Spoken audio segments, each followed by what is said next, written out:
And we are back, and I'm going to start with a question for you guys, because as you will notice, this is the fantasy football video, which I normally do after predictions. However, over the last few weeks, it's been quite noticeable that the predictions have been getting significantly more views than the fantasy football. Now, there are one or two reasons for that.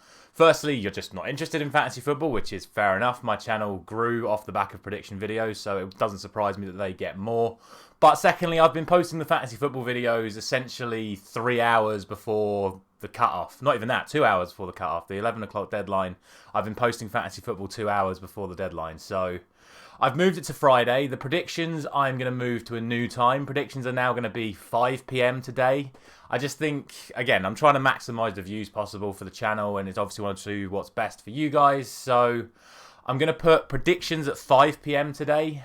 Just let me know down in the comments what you think the best way of doing it is. Would you rather just see predictions? Would you rather I did fantasy football earlier and then predictions either later on a Friday or in that 9 o'clock slot on the Saturday morning? I just feel like predictions are watchable at any point over the weekend, whereas fantasy football is only really watchable before the game week starts. So considering the whole point of this series is trying to give you guys ideas of who to put into your team, I feel doing it 2 hours before the deadline is not giving you a lot of time to click on the video and get the best out of the content. So that's what I'm going to try today. This is obviously the 9 a.m. slot for Friday. That is going to be the new place for the fantasy football video. And for this week and next week, I am going to do the predictions video at 5 p.m.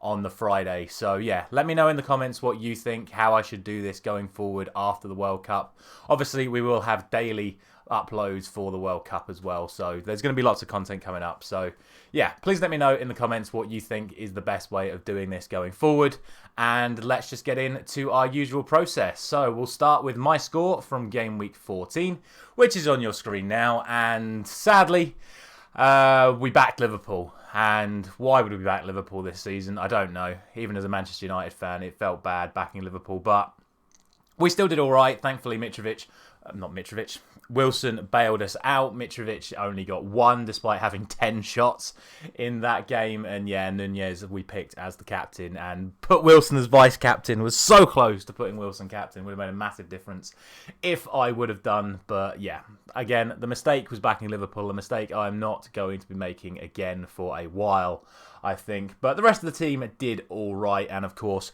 Trippier there on the bench of someone I did suggest you guys to put in, scoring himself 11 as well and remaining the top point scorer from defenders so far this season. So yeah, we beat the average with our best of team, a score of 65, which isn't amazing. And it did mean that we had a fair few winners for the challenge this week, and they are on screen now. So congratulations to everyone on the screen once again, and for the second time in 5 game weeks, I have to say congratulations to my dad, who actually managed to get the top score once again with an incredible score of 90. A couple of other big scores in there, an 88 and an 86, and a fair few 70s as well, including my own team for the 3rd week running. My own team getting a big score. So watch out, everyone. My main team is on the rise. We are working our way through the competition and trying to get ourselves back up into the the good positions where we can actually showcase that my fantasy football knowledge isn't as bad as it sometimes appears this season. As for the league table itself, it has now got very, very, very interesting, because as you see here, we are in a situation where Bradley and Ben are on 832, and our runaway leader, it seemed, James Morris, has now been pulled back, but he is just 1 point behind on 831.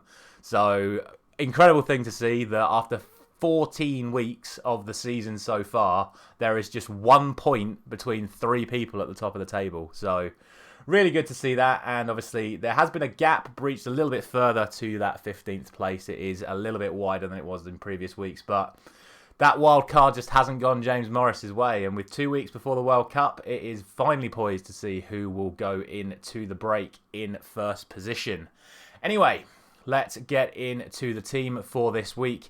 As always, if you aren't already in the league, feel free to just join the league. It's just a bit of fun just to see how you can all get on in your respective weeks. And let's do it. Let's get into the Game Week 15 team. And this is going to be another team that I've built where literally every single player in this team I think is a usable option this week. I've not gone for like the maximise your best possible team and bin off the bench. I've actually just gone for a full team of players I think you guys should be looking at putting into your teams this week. And we'll start off with the two goalkeepers. I'm going to go for Meslier and Robert Sanchez. I think Meslier is a fantastic shout this week. Managing to get 7 points in a game at Anfield where he conceded is something I've never seen before. To actually get more points than the keeper normally gets for getting a clean sheet in a game where they conceded is just testament to how well he has been doing. And at home to Bournemouth, you'd probably back Leeds to get a clean sheet, or at the very least, he'd still make a fair few saves. And my second option, like I say, is Robert Sanchez. Wolves have now lost Diego Costa, thanks to a trademark headbutt from him. So I don't really see Wolves causing Brighton too many problems, especially off the back of their 4-1 win against Chelsea. So I think Robert Sanchez is a very good choice for the other goalkeeper. On to the defence then, and we are going to start with Aaron Cresswell once again, someone that I picked a couple of weeks ago. West Ham on a good run of form. I know they did lose to Manchester United, but they put up a hell of a fight in that game, only conceding 1 goal.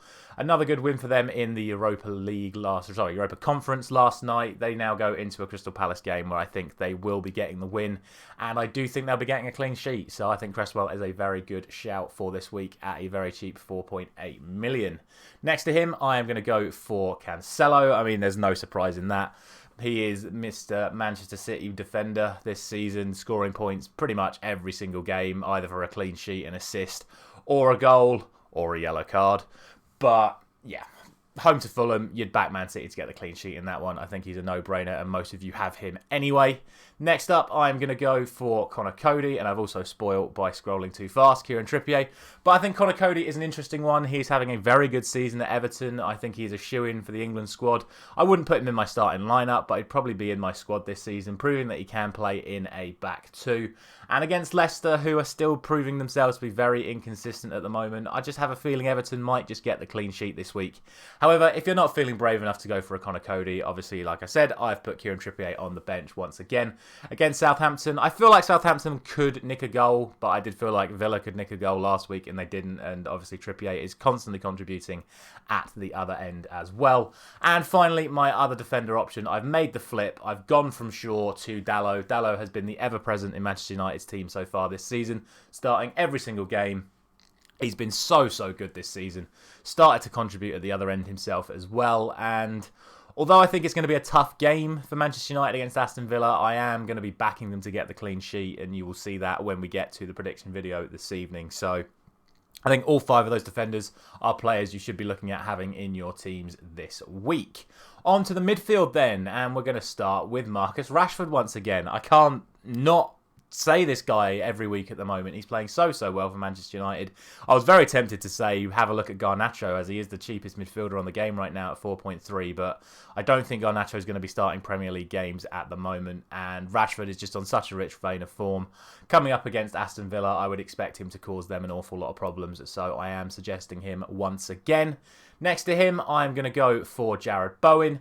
The reason for this is I will get to in the strikers, and essentially I've bottled it over which West Ham striker I would go for. So I'm just playing it safe and going for Jarrod Bowen. Again, like I said about Cresswell, I expect West Ham to win this one pretty comfortably, and I would expect Bowen to be involved one way or another. Next up is going to be my captain for this week, and that is going to be Phil Foden. Now, that is a humongous risk for anyone who knows about Pep Roulette. Foden hasn't started the last 2 Premier League games, but he also didn't start in the Champions League. So I'm backing Foden to get the start, which is a weird thing to say, but I'm backing Foden to be in the starting lineup this week. Obviously, there are major doubts still over Haaland, so I'm not confident enough to say put Haaland's back in your team and make him captain. I'm going to go for Phil Foden. I'm going to make him my captain, and we will see what happens with that. Rounding off my starting 11 for the midfield, I am going to go for Rodrigo, someone that has sort of gone quiet at a very good start to the season, but Leeds, obviously off the back of their win against Liverpool, now come up against Bournemouth, like you said about Meslier as well. So I think Rodrigo's a good shout. It's unsure whether or not he'll play up front with Bamford available, but I think he probably will play up front. He obviously made a name for himself as a striker, and it was Marcelo Bielsa that started playing him in midfield. So I can see Rodrigo being back up front for Leeds against Bournemouth, and I think he has an opportunity to get a couple of goals in that one. And the final midfielder I'm going to go for from the bench is going to be Leandro Trossard. Such a big fan of this player, someone that I would genuinely have at Manchester United if the opportunity to sign him came up. And again, like we said, off the back of their 4-1 win against Chelsea, I think they've got a good chance of doing some damage against Wolves, and Trossard will inevitably be involved if they do. The other midfield option that I'm sure a lot of you are looking at is Miguel Almiron, and yeah, if you want to put Almiron in your team against Southampton, I think that's completely understandable. But, you know, the whole point of this series is to offer you guys some alternatives, and this is what I'm going for. Finally then, we have 3 strikers, and I'm going to start with Harry Kane. Bit of a risk, this one, as it always is when I pick Harry Kane. For those of you who know my history with Harry Kane, you know it never goes well when I pick him. But I'm going to go for Harry Kane, and the reason for that is all the other Tottenham forwards are injured. So if Tottenham are going to do anything against Liverpool this weekend, inevitably Harry Kane will be involved. Son's got a fractured eye, Kulusevski's still out, Richarlison's still out. They've got Lucas Moura, but he doesn't really play up front. So all the pressure is going to be on Kane, and if Tottenham succeed, Kane will be involved. So that's why I'm going for Kane. I don't think I need to say anything more about that. Next to him, I'm going to go for Dominic Calvert-Lewin, who has put in a couple of good performances recently for Everton, scored last weekend. And against Leicester, kind of like I said about Cody, I think he's a very good shout for this week. And finally, we are going to go for the top point scorer from last week, and that is, of course, Callum Wilson. Up against Southampton, you'd back him to carry on his rich reign of form. And I don't think there's anything more to say about that. He got 19 points last week. If that's not enough to convince you to put him in against a team like Southampton, I don't know what is. Like I said, I also think West Ham have a very good opportunity, and I looked at their team from last night and neither Scamacca or Antonio played. So I think there's an opportunity that you could see one, the other, or both potentially.